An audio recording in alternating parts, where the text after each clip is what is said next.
The camp started all the way back in 1983 in East Manchester, Clayton. Back then it was known as the Fighters and Fitness Centre. The focus very much being on Muay Thai, Thai boxing at that time. Ajahn Tony was at that time a very well-known and active fighter, both in the UK and internationally, and actually travelled to Hong Kong in 1988 to become the champion of champions, the winner of that title, at the time the only Westerner to have done that. From there, really, the camp evolved.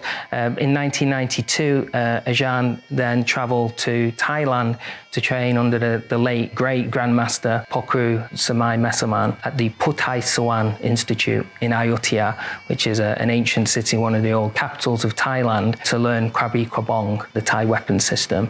Through Pokru's teachings, Ajahn became the highest graded person in the world outside Thailand, which is a 9th degree sash.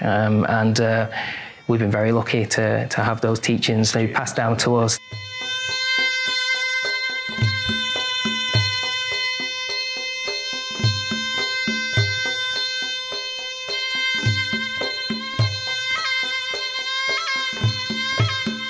We then moved to Ashton-under-Lyne in 1994, and that's when we changed our name to Sitsiam, which means student, Siam, the old word for Thailand. At that point then, we really embraced and taught all the different Thai martial arts, so Krabi, Krabong,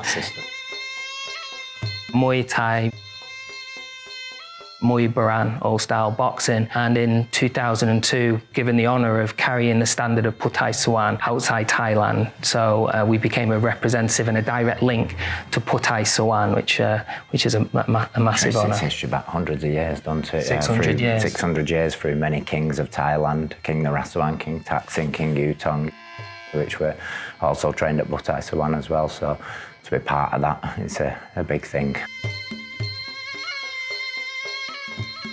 Muay Thai is a way of life. It teaches people discipline and respect. If I wouldn't have found Muay Thai, or Muay Thai wouldn't have found me, I would have probably been dead or in prison by now because of the area in which was dragged up. It virtually saved my life. It means everything to me. Muay Thai is probably the more recognised aspect of the Thai martial arts. It's the sporting aspect of the sport, what you see in the ring, in the stadiums in Thailand, and you see all over the world now. Whilst it's recognised as a very physical sport, you know, there is a strong spiritual and ritual element, and all of it is intrinsically linked. For example, the Muay crew is paying respect to your teacher, and before a fight, you'll typically see a fighter perform a ritual dance known as Ram Muay, and typically it tells stories from the Ramakien, you know, stories about Rama and Sita and Hanuman, and typically most camps have their own take on it. They have their own unique Ram Muay that symbolises and identifies that camp.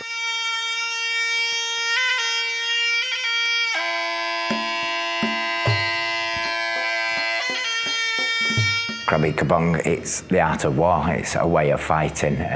Complete self-defense system, armed and unarmed system. It trains the student to be at one with mind and body. And for us ourselves, it's a way of life.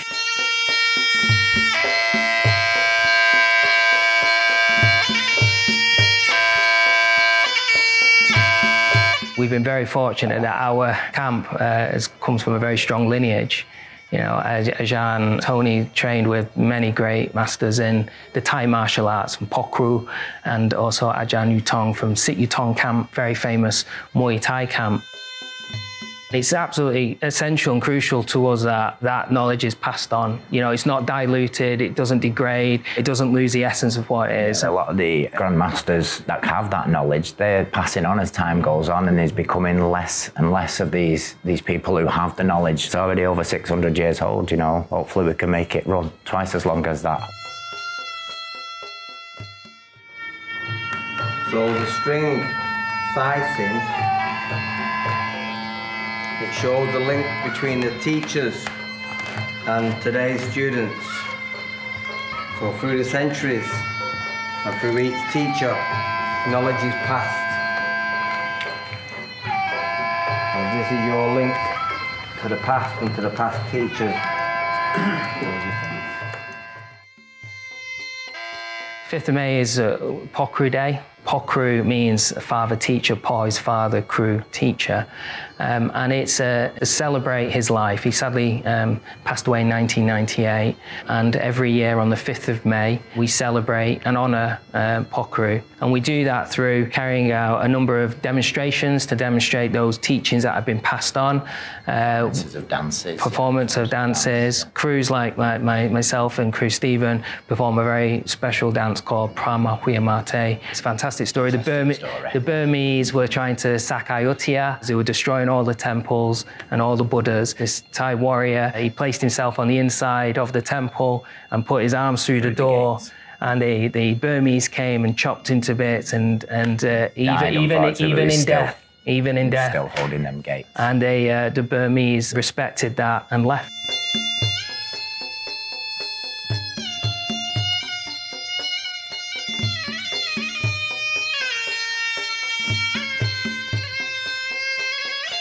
What would your life be without Muay Thai? Very different than where I am today. Very different, yeah, very different, yeah. I actually had a small break from Muay Thai where I stopped training for a while, and I never quite felt settled. I never felt that this was me, this was where I should be. There was always something missing, and the day after I left my last job and I started teaching back here, within 2 to 3 weeks, it was, this is what's been missing. It made my life whole again. It was that missing piece in my life. This is where I need to be. This is what's important to me, is being here at this camp. For me, it's probably the most important aspect of my life, and it has been for over 20 years. A lot of the principles and the teachings from Muay Thai I've carried over to the way I conduct myself in life, both professionally, in terms of the way how I dedicate myself and focus to try and be the best that I can in work, but also in relationships with my loved ones, my family, as a father myself. I try and teach respect, to not give up, to try your hardest and try to excel at something. So for us, this camp and Thai martial arts in general is the backbone of our life.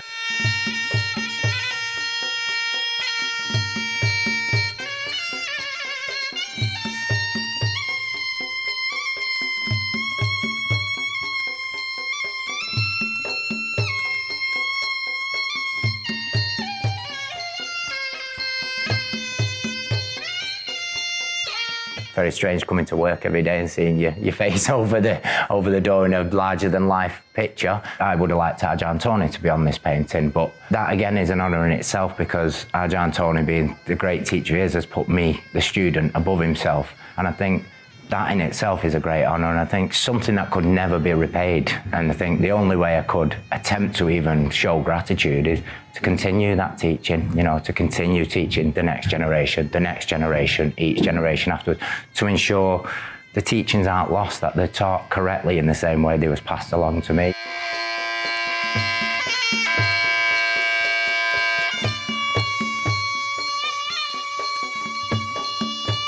It's a lifetime learning, isn't it, martial? Yeah, it's definitely. And you know, this school, we like the students to understand that it's a lifetime learning. It's not just come in, hit a few bags and go home. That's not what this school's about. This school's about preserving the Thai martial arts.